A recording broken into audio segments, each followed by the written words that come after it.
A'udzubillahi minasyaitonirrajim. Bismillahirrahmanirrahim. Alhamdulillahilladzi arsala rasulahu bil huda wa dinil haqqi liyudhhirahu 'alad dini kullihi wa kafa billahi shahida. Wassalatu wassalamu ala Muhammadin asrafil anbiya'i nabiyil mustafa wa ala alihi wa sahbihi wat tabi'in wa tabi'it tabi'in wa man tabi'ahum bi ihsanin wa ala man ittaba'al huda. Amma ba'du fa ya ayyuhal muslimun al-hadirun nuhayyukum bi tahiyatil islami. Assalamu alaikum warahmatullahi wabarakatuh. Subhanakallahumma la ilma lana illa ma 'allamtana fa'allimna ma yanfa'una wanfa'na ma 'allamtana. Rabbana zidna ilman warzuqna fahman ya 'alimal ghaibi wasyahadah ya rahman ya rahim ya mujibas sa'ilin. Wa rabbi shrah li sadri wa yassir li amri wa hlul 'uqdatam min lisani yafqahu qawli.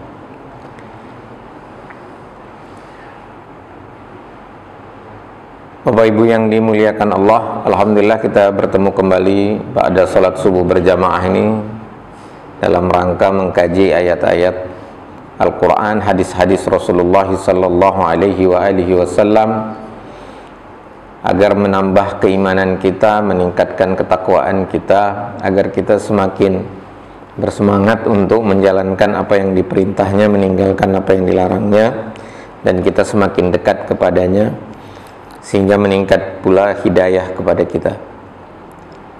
Pada kesempatan kali ini kita membahas tentang sunnatullah ikhtilaf.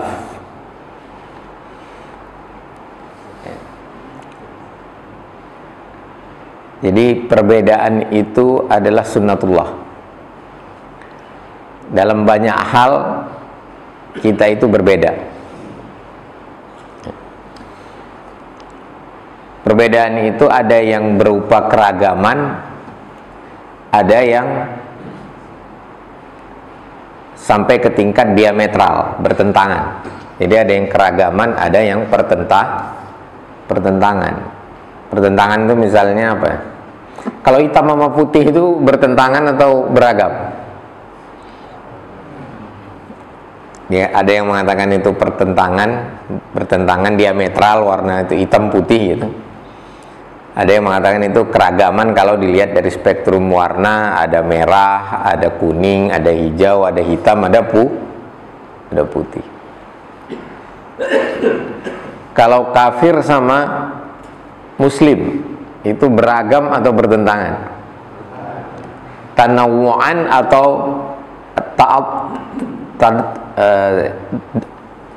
at-tadad, ya. At-tadad berlawanan. Kemudian antara dosa dan pahala dan lain sebagainya.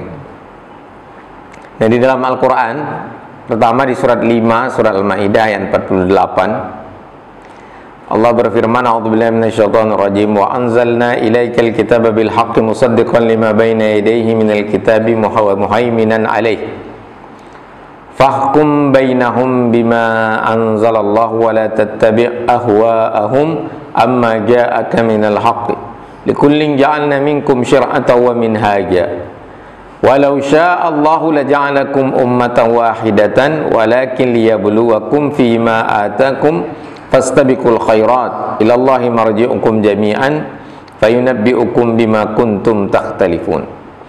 Dan kami telah menurunkan kitab Al-Quran kepadamu Muhammad dengan membawa kebenaran yang membenarkan kitab-kitab yang diturunkan sebelumnya dan menjaganya. Maka putuskanlah perkara mereka menurut apa yang diturunkan Allah, dan janganlah engkau mengikuti keinginan mereka dengan meninggalkan kebenaran yang telah datang kepadamu. Untuk setiap umat di antara kamu kami berikan aturan dan jalan yang terang. Kalau Allah menghendaki, niscaya kamu dijadikan satu umat saja. Nah, poin ini yang menjadi fokus pembahasan kita kali ini, yaitu walau sya'allahu laja'alakum ummatan wahidatan. Kalau Allah mau, kamu dijadikan satu umat. Tafsirnya macam-macam. Satu umat ini bisa ditafsirkan satu akidah. Tapi nanti bisa juga satu pendapat, satu pemahaman. Kalau lebih jauh lagi, satu ras. Ya. Tapi Allah hendak menguji kamu terhadap karunia yang telah diberikannya kepadamu. Dibuatnya beragam itu ya, untuk menguji atas apa yang diberikan Allah kepada kita.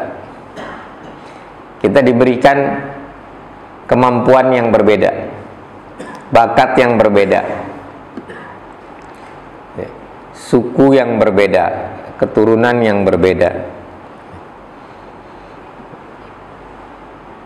Fastabiqul khairat, maka berlomba-lombalah berbuat kebajikan. Hanya kepada Allah kamu semua kembali. Lalu diberitahukan oleh Allah, maksudnya kepadamu terhadap apa yang dahulu kamu perselisihkan. Nah, di sini perbedaan juga termasuk perselisihan. Beda pilihan, beda sikap, dan lain sebagainya. Nah, di sini menggunakan bentuk atau kata lau, ya, harf lau. Lau itu tamanni artinya, mengangan-angankan. Dan kalau pakai lau, itu sesuatu yang tidak mungkin terjadi. Jadi kalau Allah katakan lau sya Allah, kalau Allah berkehendak, itu artinya justru Allah nggak berkehendak. Karena pakai lau. Beda kalau in. Kalau in itu inja'akum. Nah, itu mungkin datang. Insya Allah, mungkin Allah berkehendak. Kalau iza, itu lebih mungkin lagi, lebih mudah lagi terjadinya. Kalau lau, mustahil terjadi, artinya Allah tidak berkehendak. Lau sya Allah, artinya Allah tidak berkehendak. Kalau Allah berkehendak, tapi pakai lau, itu artinya Allah tidak berkehendak. Makanya ini kita sebut sebagai sunnatullah. Hukum alam dalam kehidupan, terjadi perbedaan, keragaman, dan pertentangan, termasuk perselisihan. Jadi tidak mungkin ada keseragaman. Allah menghendaki keragaman, Allah menghendaki perbedaan. Cuman tadi perbedaan itu ada yang bertentangan antara baik dan buruk, benar dan salah. Kalau hitam sama putih bisa diperdebatkan antara pertentangan dan keragaman, perbedaan yang bertentangan atau perbedaan yang beragam saja. Gitu. Tapi kalau benar dan salah itu pasti bertentangan diametral. Baik dan buruk, adil dan zolim. Ya.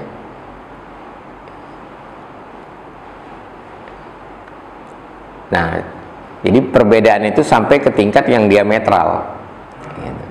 Nah, tinggal bagaimana kita mensikapi perbedaan yang diametral dengan perbedaan yang beragam. Gitu. Tapi ada satu pesan yang sangat tegas di ayat ini, yaitu fastabiqul khairat. Pertama sekali, perbedaan itu justru untuk kita berlomba-lomba dalam kebaikan. Kita ini nggak satu umat, nggak semuanya orang Bojongkulur, nggak semuanya Sunda, nggak semuanya Jawa, nggak semuanya Batak. Tapi semuanya disuruh fastabiqul khairat. Semuanya disuruh berlomba-lomba dalam kebaikan. Sampai antara umat Nabi Muhammad sama umat sebelumnya itu harus berlomba-lomba dalam kebaikan.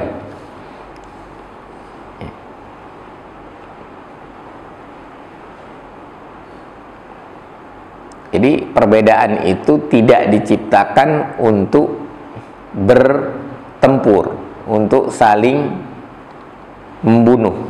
Itu yang pertama.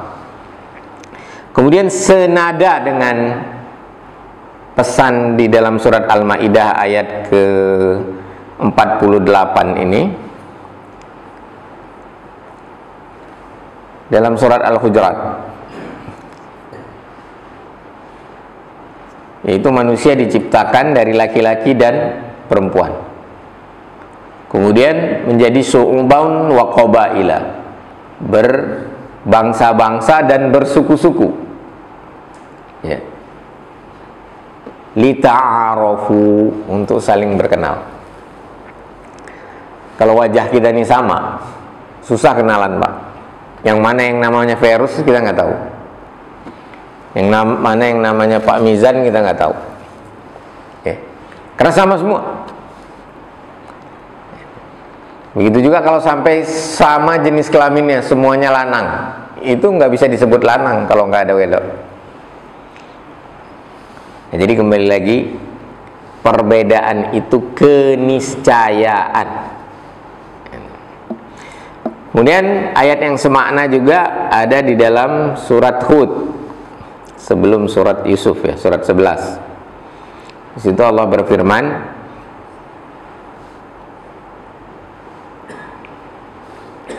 A'udzubillahi minasyaitonirrajim. Walau syaa'a rabbuka laja'alan nas ummatan wahidatan. Seandainya Tuhanmu Muhammad menghendaki, pasti Dia menjadikan seluruh manusia menjadi umat yang satu. Wala yazaluna mukhtalifin. Namun, ya, manusia itu selalu saja berselisih, berbeda. Itu dalam surat 118, ayat 118, surat Yusuf, surat 12. Surat Hud, surat 11. Kemudian ayat ke-119-nya dimulai dengan illa man rahima rabbuk, kecuali yang dirahmati Allah. Nah, kita sering dengar hadis yang mengatakan ikhtilafu ummati rahmah, perbedaan umatku rahmat. Hadis itu dhaif, bahkan cenderung palsu. Ya. Paling tinggi dia bisa dhaif saja. Nggak ada yang hasan hadis itu. Tapi maknanya sering dibenarkan oleh para ulama. Secara sanad dia sangat lemah, bahkan palsu. Nah, kemudian ditegaskan oleh ayat ini sebenarnya, ya, yang bersatu itu karena mendapatkan rahmat. Illa man rahima rabbuk. Tapi nanti banyak penafsiran illa man rahima rabbuk gitu. Kemudian dilanjutkan walidzalika khalaqahum. Nah, di sini juga nanti ulama berbeda pendapat, para mufassir. Walidzalika, dan untuk itulah khalaqahum, Dia Allah menciptakan kalian. Untuk apa? Untuk berbeda atau untuk rahmat? Ini perbedaan nanti di sini. Karena di ayat sebelumnya, walau syaa rabbuka laja'ala nas ummatan wahidan wala yazalu mukhtalifin. Di ayat berikutnya walidzalika khalaqahum, dan untuk itulah diciptakan. Nah, tapi sebelumnya ada illa marrahima rabbuk. Nah, nanti perselisih pendapat para ulama. Memang manusia ini diciptakan untuk berbeda atau untuk mendapatkan rahmat? Tapi bisa digabungkan perbedaan itu. Manusia diciptakan untuk mendapatkan rahmat, tapi manusia juga diciptakan akan berbeda mensikapi rahmat. Apa yang dimaksud rahmat di sini? Hidayah, petunjuk. Ditutup dengan wa tammat kalimatu rabbika la amla'anna jahannama minal jannah wan nasi ajma'in. Ya. Telah tetap keputusan Allah, aku, kata Allah, pasti akan memenuhi neraka jahanam, ya, minal jinnati wan nasi ajma'in, dengan jin dan manusia, ya, yang durhaka semuanya. Artinya akan ada yang masuk neraka. Tapi sebenarnya kita ini diciptakan untuk masuk surga.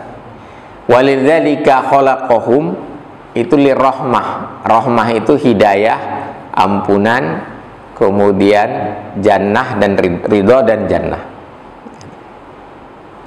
Tapi Allah juga tetapkan akan ada yang masuk surga, akan ada yang masuk neraka. Allah tetapkan dan Allah tegaskan di ayat ini, surat Hud ayat ke-119, neraka pasti ada penghuninya, pasti ada yang isi.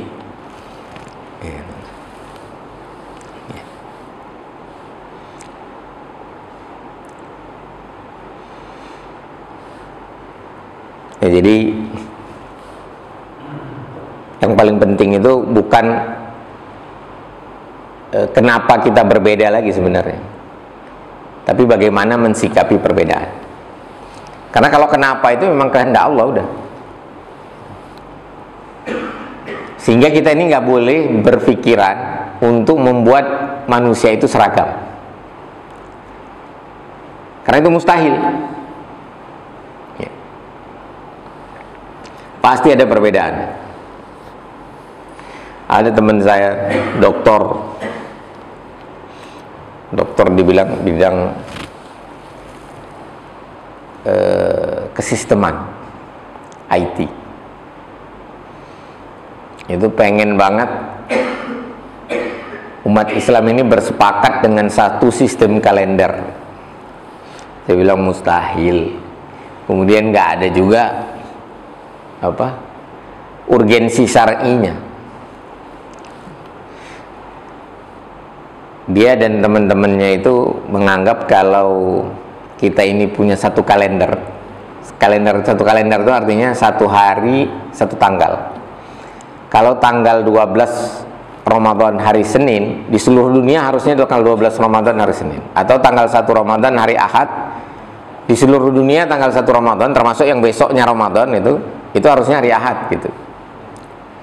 Sementara realitasnya kemarin aja 1 Ramadan kita berbeda. Ada yang hari Ahad, ada yang hari Senin, atau ada hari Senin, hari Selasa, lupa saya.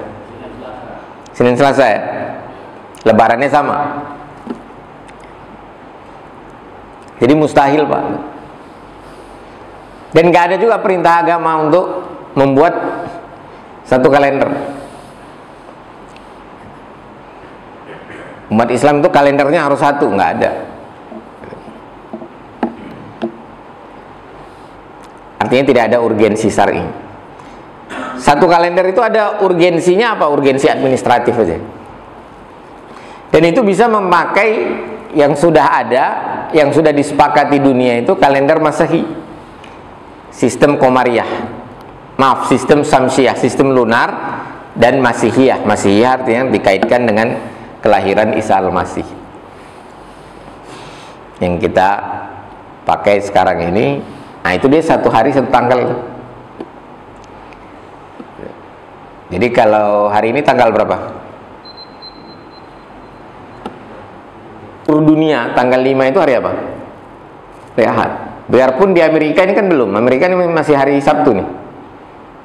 Ya, di Amerika masih hari Sabtu.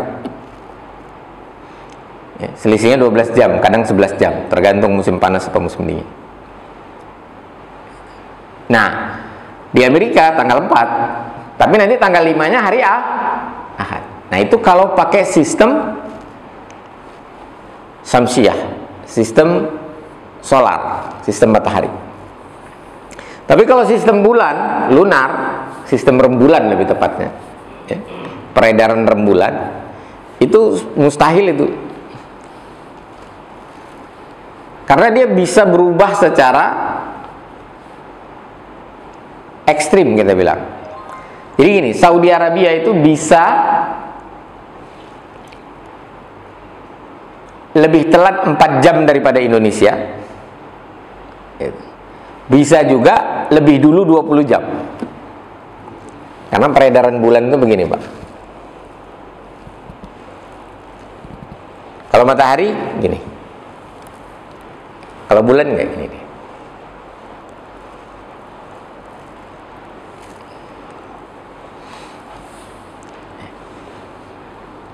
Jadi nggak mungkin, dan nggak masalah, beda-beda begitu nggak ada masalah. Ada nggak beda yang bermasalah? Ada, iman sama kafir. Nah jadi mensikapinya pun harus sesuai dengan bentuk atau karakter perbedaannya.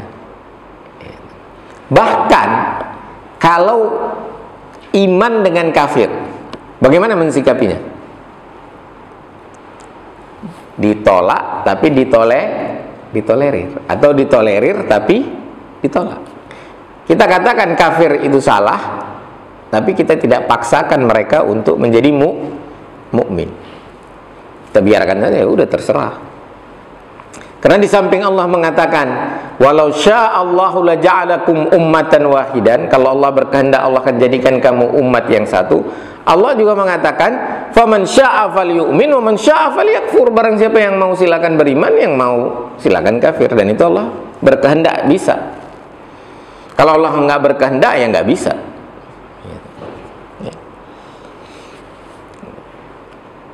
Nah, dari situlah prinsip menerima perbedaan sebagai realitas.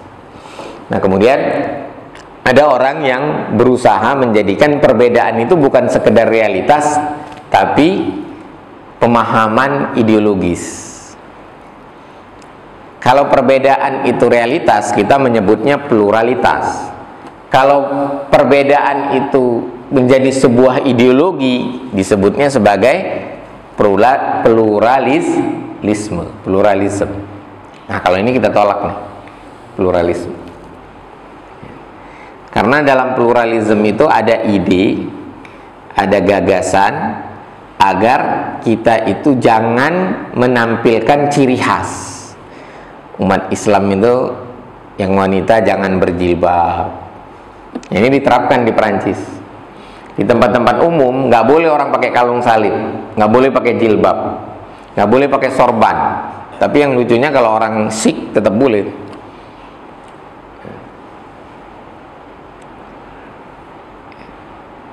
Nggak boleh pakai lambang bintang Daud.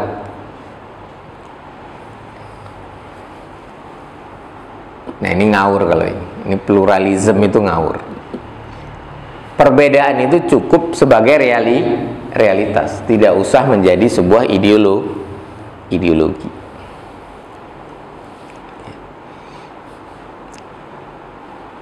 Bapak Ibu yang dimuliakan Allah, yang sering kita hadapi itu adalah perbedaan-perbedaan fikhiyah. Ini di antara umat Islam, bukan di antara umat manusia lagi. Skalanya di kalangan kita aja, umat Islam. Ada yang pakai kunut, ada yang enggak. Tadi nggak pakai kunut. Kalau saya pakai kunut, kadang-kadang saya lupa. Ngajinya dulu pakai kunut, tapi sempat ngaji nggak pakai kunut, maka saya nggak pakai kunut. Kemudian saya pelajari lagi, saya pakai lagi kunut. Dan bisa aja nanti saya berubah pendapat. Oh, Imam Syafi'i juga begitu kok. Ada kaul qadim, ada kaul jadi. Dan itu perbedaan yang sifatnya tanawu'an, beragam saja. Perbedaan mazhab. Ada Syafi'i, ada Maliki, ada Hambali, ada Hanafi. Mazhab pertama itu Hanafi. Dan mazhab terbanyak di dunia. Dari 1,3 miliar, dari 2, sekian miliar umat Islam itu mayoritas itu bermazhab Hanafi. Karena paling banyak dianut di India. Umat Islam di India itu kalau dihimpun itu hampir 700 juta itu. India, Pakistan, Bangladesh. Bapak saya sekolahnya di India, lahir di Indonesia, lahir di Aceh, sekolah di India. Waktu sekolah di India diajarin sholatnya, ibadahnya itu pakai mazhab Hanafi. Tapi ketika balik dia ke Indonesia, balik lagi dia mazhabnya Syafi'i, sholatnya pakai mazhab Syafi'i. Nah, jadi itu biasa aja, Pak. Justru ketika kita memaksakan kesamaan pendapat, itu terjadi yang namanya konflik yang membuat kita berpecah. Memaksakan kesamaan malah membuat perpecahan.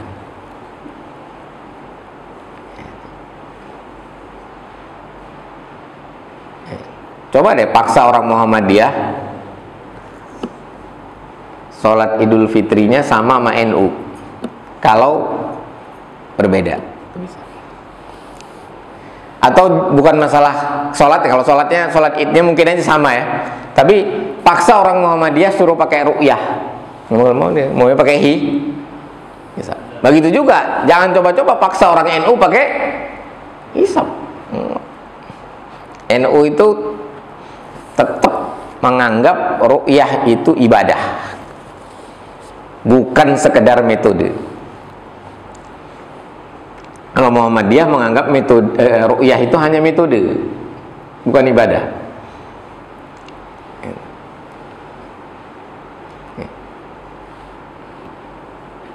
Nah, begitu juga memaksakan umat Islam ini berada dalam satu negara, itu juga akan menimbulkan perpecahan lagi. Udah kita ini berpecah dalam berbagai negara, ya, nation state. Terus ada yang punya pemikiran umat Islam itu harus membentuk satu negara, negara khilafah. Negara khilafah itu bagus, yang jadi masalah itu kalau dipaksa. Lah, iman aja nggak boleh dipaksa. La ikraha fid din, akidah itu nggak boleh dipaksa. Nah, maka Islam menjadi agama yang menolak pemaksaan. Nah, ini tindak lanjut atau kelanjutan dari konsep sunnatullah ikhtilaf. Salah satu tindak lanjutnya atau kelanjutannya adalah tidak boleh orang dipaksa seragam. Allah nggak menghendaki kok keseragaman itu, Allah nggak menghendaki. Kalau seragam nanti nggak ada pengisi neraka salah satunya. Sedangkan Allah mengatakan neraka harus ada yang ngisi.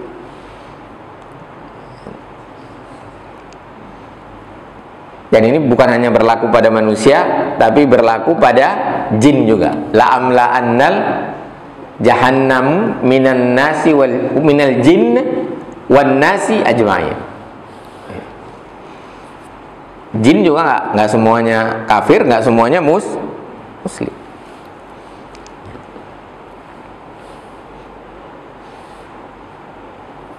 Nah, belum lagi perbedaan yang memang sifatnya apa ya, kita katakan sifatnya itu nggak bisa kita pilih, yang sifatnya bukan pilihan. Pak Ansori milih Marga Nasution? Enggak. Milih jadi keturunan Batak? Enggak. Milih lahirnya di mana Pak Ansori? Surabaya. Surabaya. Batak tapi lahir di Surabaya. Nggak bisa milih dia.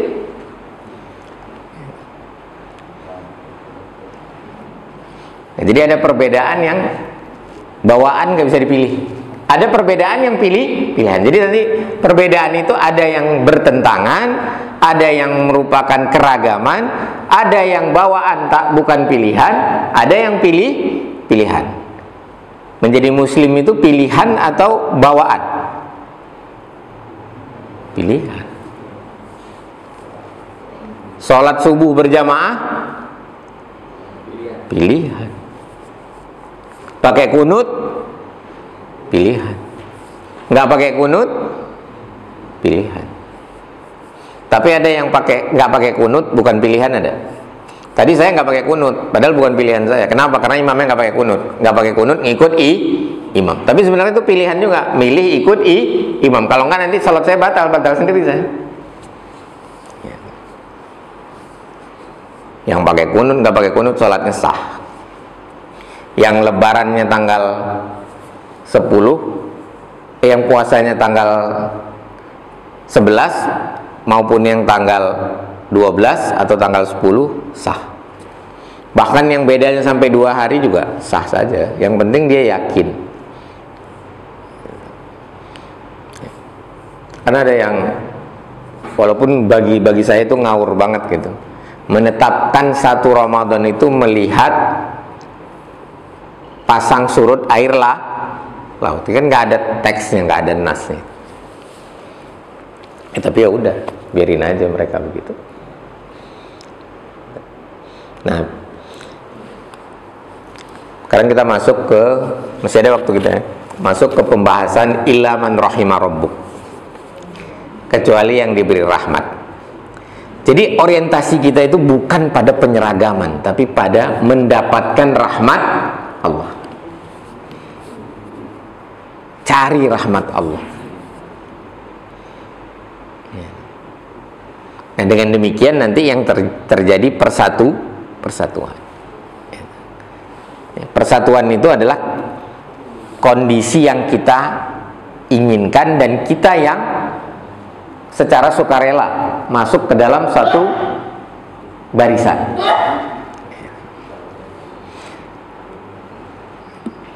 Nah, ketika orang memilih bersahadat, maka dia jadi umat yang satu, ummatan wahidatan. Apa yang dimaksud umat yang satu? Akidahnya sama, sama-sama mengucapkan dua kalimat syahadat.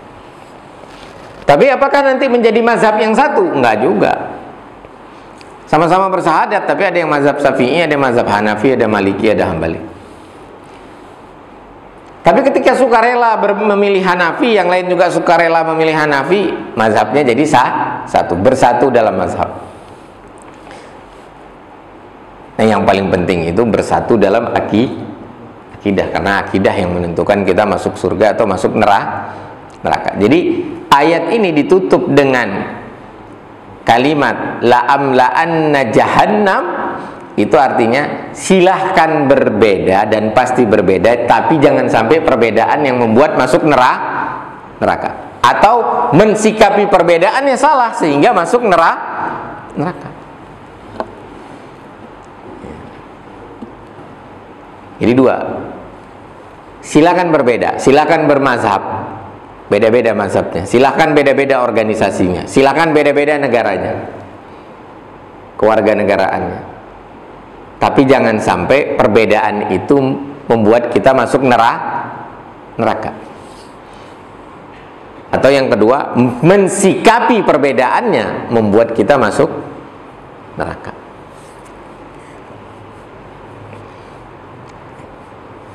Nah, yang mengkhawatirkan itu, yang banyak mungkin terjadi itu adalah salah mensikapi perbedaan.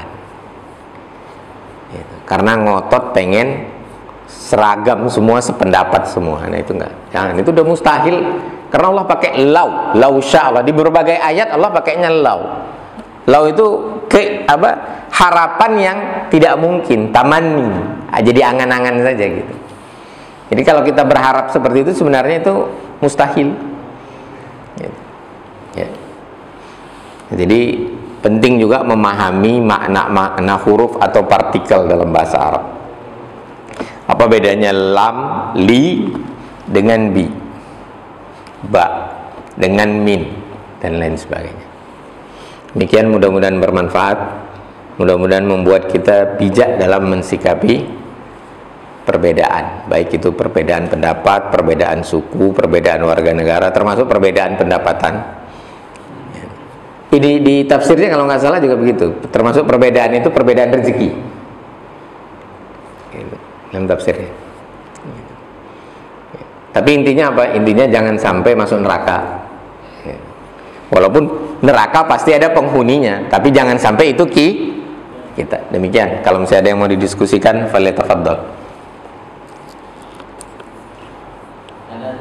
Ya, Pak Mizan.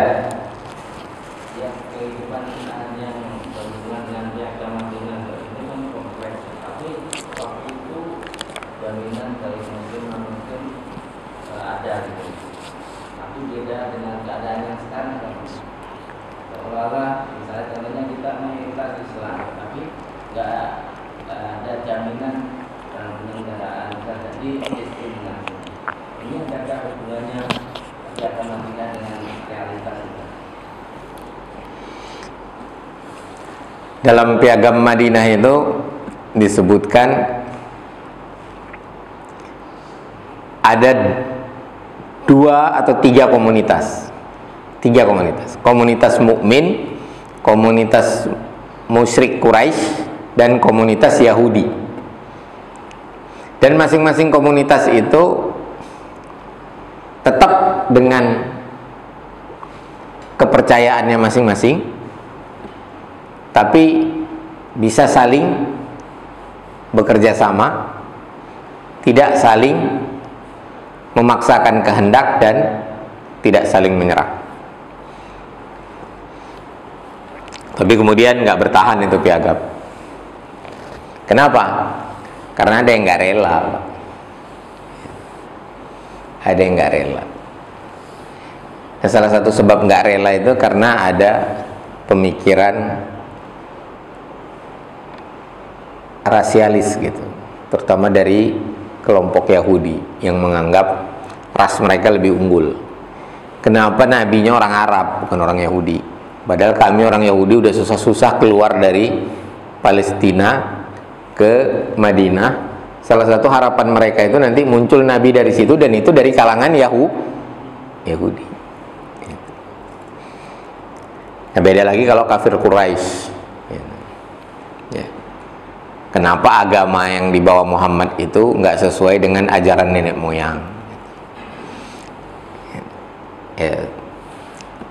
Itu yang menjadi realitas. Realitasnya piagam Madinah itu tidak bertahan lama.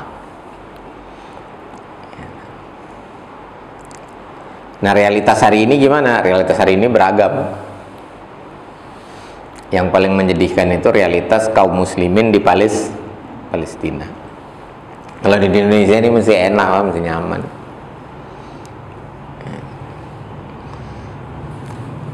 Realitas berikutnya adalah masih adanya diskriminasi berdasarkan ras, berdasarkan agama. Nah, ada yang bukan diskriminasi tapi seperti diskriminasi gitu.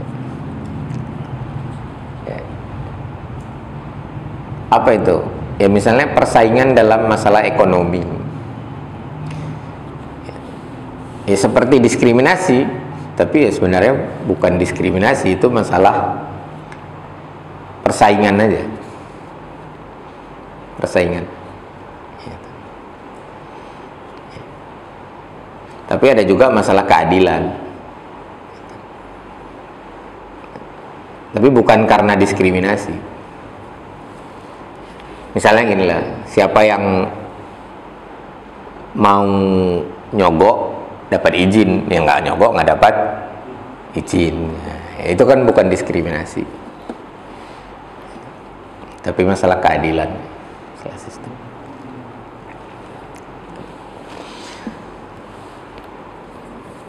Nah, umat Islam di Indonesia ini masih terlalu fokus dalam masalah-masalah fikih yang tanawu saja, beragam saja gitu.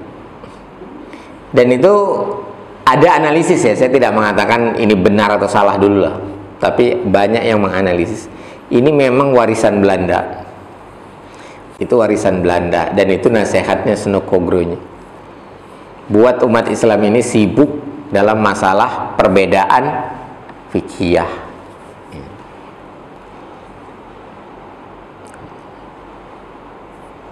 Saya sebenarnya termasuk yang setuju dengan gagasan Salafi, teman-teman Salafi itu, untuk memperhatikan dalil yang kita pakai itu sahih apa enggak. Kalau sebatas itu bagus banget. Tapi kalau gampang membid'ahkan, nah situ jadi problem. Tapi kembali lagi ke pertanyaan Pak Mizan soal diskriminasi. Ya memang masih ada realitas diskriminasi, dan yang paling parah itu di bumi Palestina yang dilakukan oleh pemerintahan Zionis Israel. Dan lucu banget Israel tuh, bukan lucu sebenarnya, kurang ajar banget gitu. Masa orang Palestina ditawarin warga negara Israel? Kita mau nggak jadi warga negara Israel? Kurang ajar. Oh, mereka mengungsi kok di situ. Karena dianiaya di Eropa. Udah pernah kita bahas itu. Itu Pak Mizan. Kalau di Indonesia ini susah dibilang diskriminasi sampai ke tingkat apartheid, itu nggak ada lah. Sekalipun begini, sekalipun kita belum pernah ketemu presiden bukan orang Jawa. Di Indonesia kan belum kejadian kan? Oh ya, Habibie. Nah, itu kan karena dia wakil presiden kemudian menjadi presiden. Waktu Pak Yusuf Kala jadi calon presiden kan kalah dia kan. Nah, apakah itu diskriminasi? Ya wallahu alam. Tapi saya nggak ngelihat itu sebagai diskriminasi. Kalau di Amerika kita sudah menemukan ada orang kulit hitam yang tadinya berstatus Muslim tapi kembali lagi Nasrani, Barack Obama jadi presiden. Dan jangan-jangan kita melakukan diskriminasi, Pak. Misalnya apa? Tempat sholat wanita tidak sebagus tempat sholat wanita. Itu diskriminasi, Pak.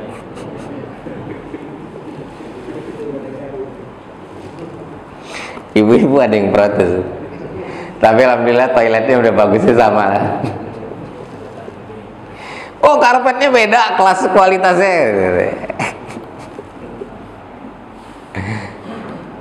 Nah, ada juga diskriminasi berdasarkan jenis kelamin. Tapi itu bukan ajaran Islam dan itu harus dilawan ya. Diskriminasi itu bukan ajaran Islam. Tapi apakah di Indonesia terjadi diskriminasi? Saya nggak mengatakan tidak ada, tapi Indonesia bukan negara apartheid. Paling tidak gini, non Jawa boleh jadi calon presiden walaupun nggak menang.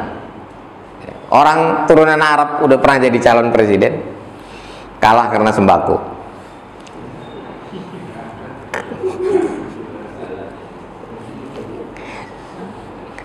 Kalau kalah karena sembako kan bukan diskriminatif itu, Pak Miza. Itu masalah literasi politik masyarakatnya aja.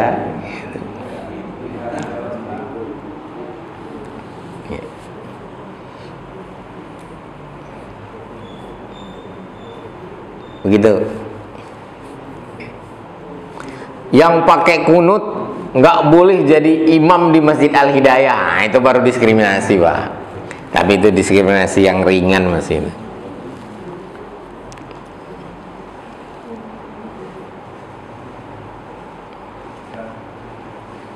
Ya, silakan, Pak.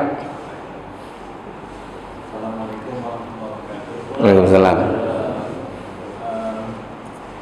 Kita akan pernah lihat di YouTube ya, Pak. Jadi seseorang itu Islam karena dia mendalami agamanya. Kebetulan agamanya kan Hindu ya. Jadi dia semakin mendalami agamanya, semakin tahu ya bahwa Nabi Muhammad itu sudah ada ditulis di kitab Weda. Nah, sehingga dia masuk Islam malah. Nah, kemudian di dalam Hindu itu kan ada ajaran reinkarnasi. Apakah di dalam Al-Quran juga ada? Dalam Islam tidak ada reinkarnasi. Kalau reinkarnasi itu kan lahir kembali, tapi di dunia bisa wujudnya bukan manusia, bisa manusia, tergantung amal sebelumnya. Kalau dalam Islam yang ada itu berbangkit setelah mati. Imma ayyakuna sahibal jannah, yang nanti bisa jadi dia menjadi ahli surga, atau masuk neraka atau masuk neraka, ahlun nar. Ya, itu bukan inkarnasi, Pak. Gitu. Kalau inkarnasi dia wujudnya, misalnya si Chong Afi, nah kita pakai nama orang Tionghoa gitu, termasuk yang meyakini ada reinkarnasi, itu ajaran Konghucu juga kalau nggak salah.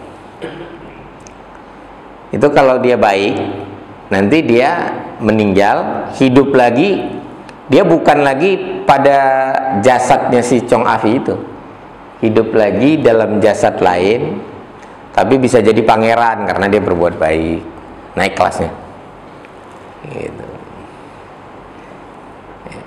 Kalau buruk bisa nanti lahir lagi sebagai tikus, sebagai makhluk-makhluk yang dan lain sebagainya.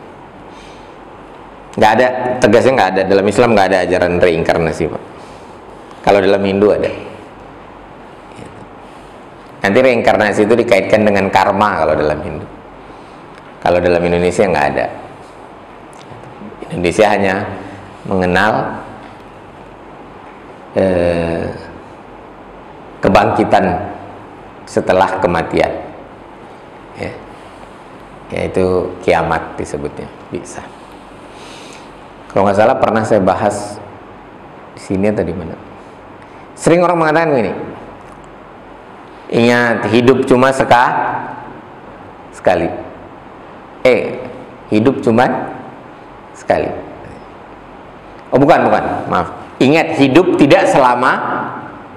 Hidup tidak.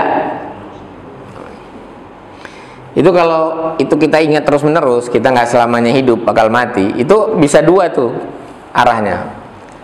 Pertama, mempersiapkan kematian dan setelah mati. Yang kedua, jor-joran ketika hidup dah. Kan hidup nggak selamanya, udah puas-puasin aja gitu. Maka saya menawarkan satu gagasan, ingat, mati itu nggak selamanya. Yang lebih penting kita ingat itu mati nggak selama. Itu yang di blok KU itu nggak selamanya di situ. Nanti dia bangkit harus mempertanggungjawabkan amal perbuatannya ketika hidup.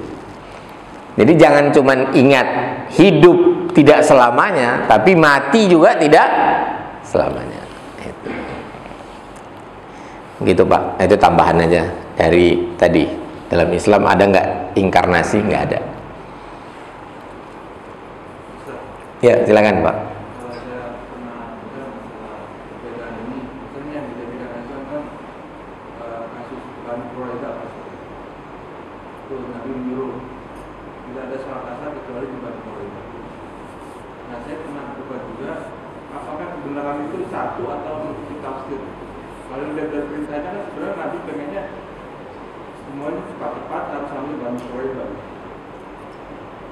Artinya kan beneran cuma satu kan, bukan cuma satu. Terus yang kedua, masalah perbedaan itu ada juga hadisnya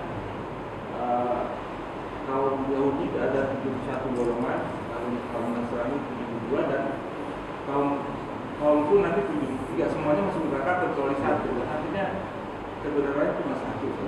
Nah ini yang kita bisa membedakan dari 73-nya itu gimana? Ya.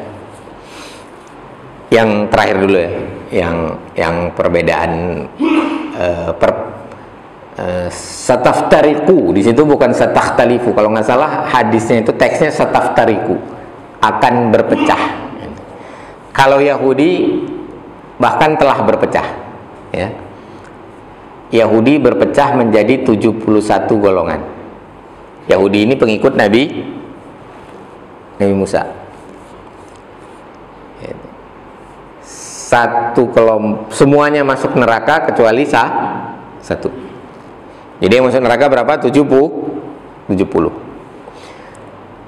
Umat Nasrani, umatnya Nabi Isa alaihissalam itu berpecah menjadi 72 golongan.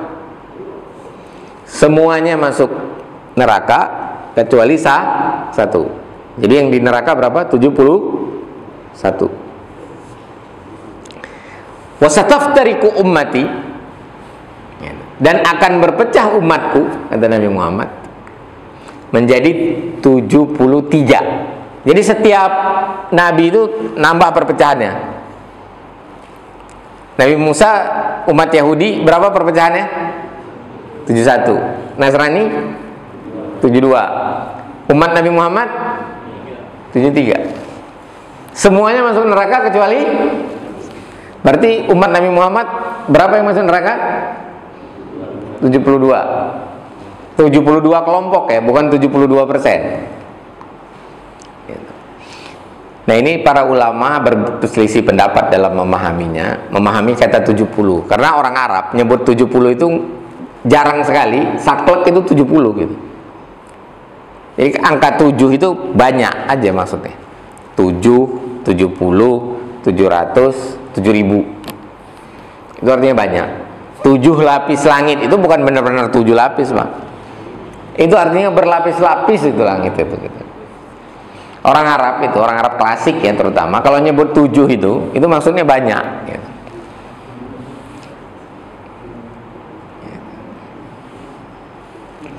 Itu satu. Jadi jangan dibaca saklek. Tapi ada yang membacanya betul-betul 70. Itu adalah Syekh Al-Baghdadi yang menulis buku Al-Farqu Bainal Firaq. Dan saya udah baca buku itu.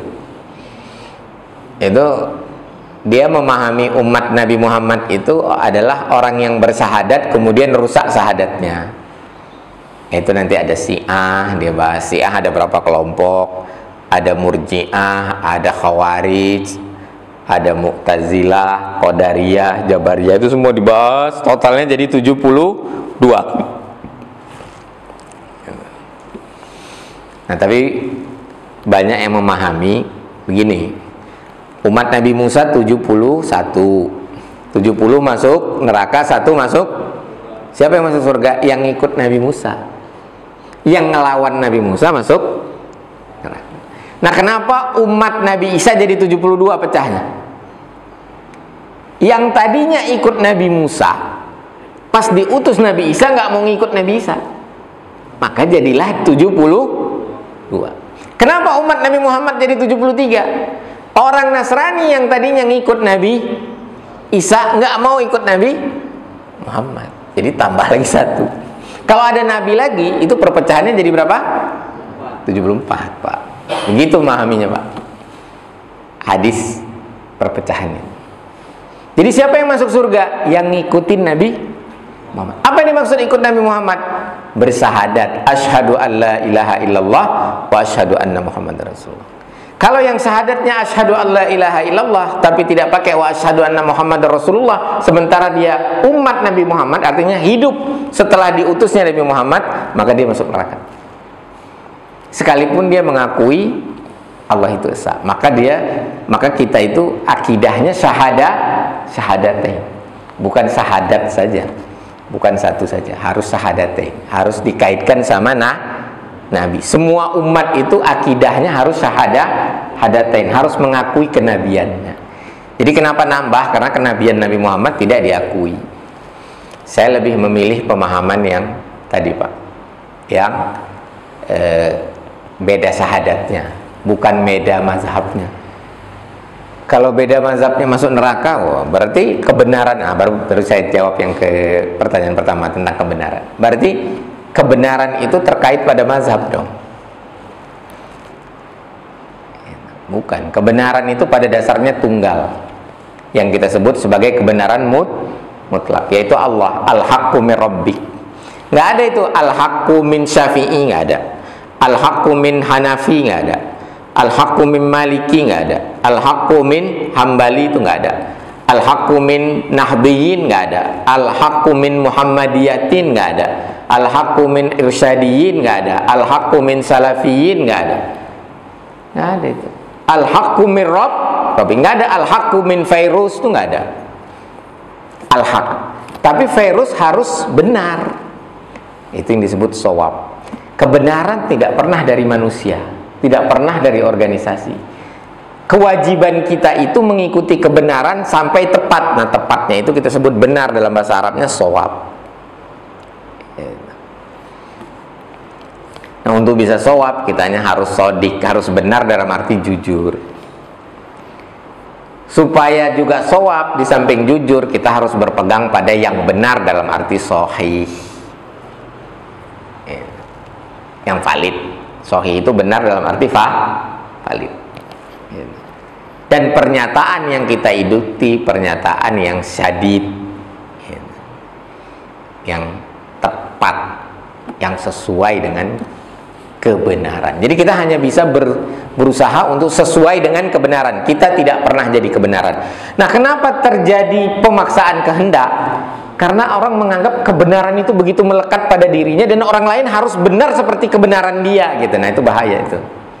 Itu dia tuh, Pak. Problem kita tuh di situ sebenarnya. Nah, jadi nggak usah pusing sama 70-nya itu. Dan nggak usah pusing sama orang lain. Kita mikir kita ini masuk yang 1 apa masuk yang 70?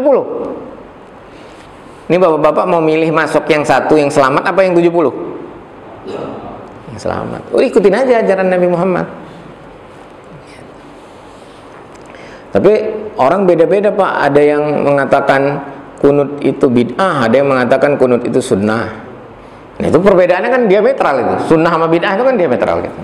Tapi tetap aja itu dilihat sebagai tanawuan, keberagaman pendapat. Dan itu bukan kebenaran. Itu usaha untuk mendekati kebenaran.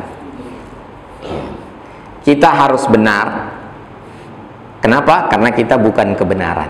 Kalau Allah nggak harus benar, karena dia kebenaran. Dan kebenaran mutlak itu hanya satu, yaitu Allah, nggak ada yang lain. Kemudian nanti ada lagi konsep kebenaran sains, kebenaran ilmiah. Kebenaran ilmiah itu yang sesuai faktanya. Nah, kalau yang benar-benar sesuai fakta itu kita sebut kebenaran sejati. Kalau enggak sesuai fakta tapi terlihat seperti itu kebenaran semu. Apa contoh kebenaran semu? Ada nggak yang bisa ngasih contoh kebenaran semu? Sekarang saya mau nanya, matahari ngelilingi bumi apa bumi ngelilingi matahari? Pernah Bapak lihat bumi mengelilingi matahari? Siapa di sini yang pernah lihat bumi mengelilingi matahari? Siapa? Yang kita lihat sehari-hari apa? Matahari mengelilingi bumi dari timur ke barat. Nah, matahari mengelilingi bumi dari timur ke barat itu kebenaran semu. Karena kalau diamati secara lebih teliti dengan naik ke antariksa, yang terjadi itu matahari dikelilingi oleh bumi dan planet-planet lainnya dalam sistem tata surya. Nah, yang disebut sebagai heliosentris itu menjadi kebenaran sejati, sedangkan geosentris itu kebenaran semu. Tapi dua-duanya disebut kebenaran. Tapi ini bukan kebenaran mutlak, ini kebenaran yang relatif. Jadi kebenaran hakiki itu tetap relatif. Kebenaran semu juga relatif gitu. Kenapa 7 tambah 8 jadi 15? Kenapa Pak? 7 tambah 8 15? Ya karena sistem bilangannya desimal. Kalau dalam sistem bilangan biner 1 tambah 1 sama dengan berapa Pak? 1 0 Pak. Dalam sistem bilangan biner itu 1 tambah 1 sama dengan 1 0. Tapi nggak boleh dibaca 10, karena itu 2. Dia cuma punya 2 angka, 0 sama 1. 0 tambah 1 1. 1 tambah 1 1 0. 1 tambah 1 tambah 1 1 1. Sistem bilangannya. Kalau kita kan secara umum pakai sistem bilangan, nah itu kebenaran sejati matematik, tapi bukan kebenaran mutlak. Kenapa nggak mutlak? Karena dia masih terkait dengan sistem bilangan. Kalau Allah kebenarannya nggak terkait apapun, jadi kebenaran mutlak itu satu, hanya Allah dan segala sesuatu yang dari Allah itu kebenaran mutlak. Al-Quran kebenaran mutlak. Saya pernah diskusi sama orang. Dia mengatakan kebenaran mutlak itu hanya Al-Quran. Saya bilang sunnah juga kebenaran mutlak itu. Enggak, katanya sunnah kan ada yang sahih, ada yang dhaif. Enggak ada sunnah, enggak ada yang sahih, enggak ada yang dhaif. Semua sunnah itu benar. Yang ada sahih sama dhaif itu hadis. Bedain hadis sama sunnah. Hadis itu riwayat tentang sunnah. Riwayatnya ada yang dhaif, ada yang sahih, bahkan ada yang palsu. Tapi kalau sunnahnya itu benar, karena sunnah itu dilindungi Allah, maksum, wa ma yantiqu anil hawa in huwa illa wahyu yuha. Jadi perbuatan Nabi itu kebenaran, sekalipun keliru kebenaran perbuatan Nabi. Nabi pernah keliru, kesal sama Abdullah bin Umi Maktum karena nanya waktu dia sedang menceramahi pembesar Quraisy. Itu kebenaran yang Allah ingin tunjukkan di situ. Kebenaran tentang bagaimana cara berdakwah. Berdakwah itu harus memprioritaskan yang mau, bukan yang tinggi. Jadi kalau ada apa yang kita anggap ini petugas kebersihan, pengen paham Islam gitu. Sedangkan kita sedang dakwah sama Prabowo gitu. Kita kesel sama petugas kebersihan itu. Nah, itu nggak benar. Nah, kenapa nggak benar? Karena dicontohkan kebenarannya itu pada peristiwa ketika Rasulullah SAW mendakwahi pembesar Quraisy, datang Abdullah bin Umi Maktum yang buta, Rasul kesal. Kesalnya Rasul itu kebenaran, walaupun itu keliru secara nilai. Kenapa kebenaran? Karena itu kita ikuti, kita jadikan patokan, kita jadikan standar. Bahwasanya dalam berdakwah tidak boleh mendahulukan pembesar, tapi mendahulukan yang mau qabilit taghyir, yang mau berubah jadi baik. Itu kurang lebih tentang kebenaran. Jadi kebenaran mutlak hanya satu, tapi jangan tempel ke diri kita. Ketika kita tempel kebenaran itu ke diri kita, situlah kita punya kecenderungan memaksakan pendapat, memaksakan kehendak, membid'ah-bid'ahkan. Kebenaran itu harus dari Allah. Kalau kita harus benar, bukan kebenaran, bukan al-haq. Kita itu harus benar, harus shawab, harus shadiq, harus sahih, harus sadid. Sadid, ada sadid itu qaulan sadida, pernyataan kita harus benar sesuai dengan fakta. Rencana saya sih mau membahas itu nanti Pak, sebenarnya membahas tentang konsep kebenaran, agak filosofis sih. Tapi memang kalau saya membahas segala itu cenderung filosofis. Demikian, kalau masih ada lagi, tapi udah masuk waktu syuruk. Ya, intinya terimalah perbedaan itu sebagai sunnatullah, sebagai realitas. Jangan punya keinginan memaksa orang seragam. Jangan mengatakan kebenaran dari diri kita, kebenaran dari Allah. Dan semua kita harus berusaha benar. Apa itu berusaha benar? Sesuai dengan kebenaran. Bahwasanya nanti ada perbedaan-perbedaan, selama perbedaannya tanawu'an, keberagaman, tidak masalah. Kalau yang diametral, kita toleransi tapi kita nggak ikut. Ya. Tapi nanti ada posisi kita, nah ini tambahan aja lah. Ada misalnya kita polisi, gitu. Kita polisi. Ada orang nyolong, kita lihat, alah biarin aja, manusia ini beragam, katanya. Ada yang baik. Ya nggak gitu Pak, kalau polisi nangkap. Jangan salah juga memahami pembahasan kita hari ini kan. Kan perbedaan ditoleransi Ustadz, katanya.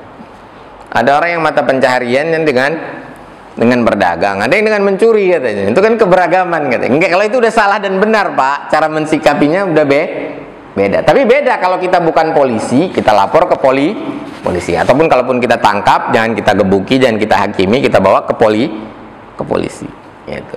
Nah polisi kalau ngeliat nangkap, jangan polisinya bilang, atau hakim, oh jadi kamu korupsi ya? Iya Pak Hakim. Oh ya udahlah, karena kata Ustadz Ferus manusia itu beragam, itu sunnatullah, ya sudah kami toleransi, bebas gitu. Ya nggak begitu Pak cara memahaminya. Al-haqqu min rabbik fala takunanna minal mumtarin. Kebenaran dari Allah, jangan ragu-ragu atas kebenaran. Dan apa-apa yang kami sampaikan tentu tidak terlepas dari kesalahan dan khilafan kami sebagai manusia. Untuk itu walafu minkum wastaghfirullah li wa lakum. Wallahu al-muwaffiq ila aqwamit thariq. Wassalamualaikum warahmatullahi wabarakatuh.